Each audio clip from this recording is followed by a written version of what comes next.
আসসালামু আলাইকুম ভিএস। আমি রান্না করব শীতের পাঁচমিশালি সবজি তরকারি। এর জন্য আমি এখানে কিছু সবজি নিয়ে নিয়েছি। আলু, গাজর, ক্যাপসিকাম, ফুলকপি, বেগুন, টমেটো, পুঁইশাক আর নিয়ে নিয়েছি রুই মাছের মাথা।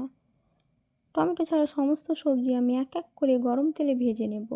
সবজিগুলো ভাজা হয়ে গেলে আমি ওই তেলে দিয়ে দিব পাঁচফোড়ন, পেঁয়াজ কুচি, তেজপাতা, কাঁচা লঙ্কা, পেঁয়াজ রসুনের পেস্ট। এরপর আমি এখানে কিছু ভাজা মশলা গুঁড়ো নিয়ে নিয়েছি। জিরে গুঁড়ো, ধনে গুঁড়ো, লঙ্কা গুঁড়ো, হলুদ গুঁড়ো, গোলমরিচ গুঁড়ো, লবণ, সবজি মশলা। এই মশলা গুঁড়োগুলো আমি দিয়ে দিব ফোড়নে। ফোড়নে দিয়ে দেওয়ার পর হালকা ভেজে ওপর থেকে আমি সমস্ত রকম সবজি দিয়ে দেব। সবজিটা দিয়ে দেওয়ার পর আমি মশলার সাথে ভালোভাবে কষিয়ে নেব। কষা হয়ে গেলে কাটা টমেটো ও ধনেপাতা কুচিয়ে দিয়ে দেবো। এরপর আমি একটা ফটো তুলে নেব সবজিগুলো।